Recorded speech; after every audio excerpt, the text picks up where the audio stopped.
Suite à la publication du décret fixant les nouvelles modalités de remboursement des arriérés de la dette intérieure, commerciale et sociale, les syndicats patronaux ont porté leur choix sur le président du Congrès des chefs d'entreprise du Congo, Paul Nestor Mwazibindinga, qui présentera les revendications de tous les entrepreneurs du secteur privé au cours des négociations avec le gouvernement.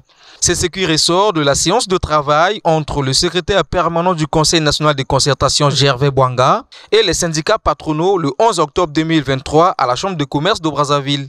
Nous n'avons plus droit à travailler en solitaire. Le combat est très grand et nous devons également, pour gagner ce combat, être comme une seule main. La dette intérieure, c'est un dossier qui date et nous nous sommes battus depuis plusieurs années pour que la dette intérieure soit payée. Le président Paul a dit, le gouvernement a sorti un décret. Il nous revient à nous de réfléchir autour de la commission que nous allons mettre en place, à partir de laquelle tous les syndicats patronaux, les experts vont prendre part, afin que nous puissions présenter au gouvernement une proposition sur les mesures d'accompagnement, comment on peut voir avec le gouvernement sur certains points importants, sur le niveau de la décote, elle est énorme. En effet, ce décret suscite émoi et moult interrogations autour de la décote fixée entre autres à 66% en 2024 sur le paiement du solde après signature d'une convention particulière. Dans la salle, des réactions n'ont pas tardé. Je ne sais pas comment les gens acceptent cette affaire comme ça. Je ne connais pas. En principe, le gouvernement devrait entretenir avec les syndicats des présidents pour trouver la solution. Mais non, on accepte la décote de 66%. Vraiment, on ne peut même pas discuter. Une concertation avec le gouvernement, avec le Premier ministre, avec le ministère de Finances, le ministre des Finances. Bon, on accepte toujours comme ça. Bon. Merci. Okay. C'est de la poudre aux yeux. On va vous donner 10 millions. On vous paye juste un an et puis on bloque. On cherche des pouces sur une tête rasée. On est dans un état de droit. Gervais Bwanga, dans son rôle de facilitateur du dialogue entre les secteurs publics-privés, a promis transmettre à qui de droit ces différentes préoccupations.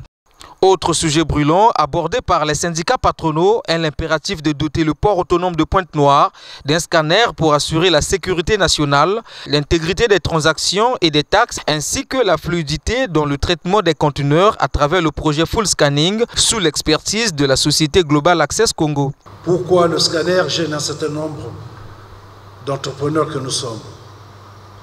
Pourquoi un certain nombre d'opérateurs, de chefs d'entreprise au Congo ont décidé de faire de notre pays un pays de passe-droit. Ailleurs, ils respectent le droit. Quand on arrive au Congo, tout est permis. Et nous disons non à ça, monsieur le secrétaire permanent. Cette République a des lois et des règlements que nous devons tous respecter. Pourquoi veulent-ils ne pas passer leur conteneur par le scanner? Une négligence qui expose la République du Congo à l'insécurité, comme le souligne le vice-président de la Chambre de commerce de Brazzaville, Ngalesami Ibombo. L'an 2022, 1 million de tonnes, c'est vous qui le dites, qui passent à Pointe-Noire sans contrôle. Imaginez-vous 1 million de bombes, des fusils. Que devient Brazzaville? Il s'y est de noter que la décision des syndicats patronaux est de ne plus agir en rang dispersé pour obtenir gain de cause. Cela vient renforcer l'engagement du président du Congrès des chefs d'entreprise du Congo, Paul Nestor Mwazibindinga, qui a entrepris des plaidoiries tant du côté du secrétariat permanent du Conseil national de concertation qu'auprès des autorités publiques.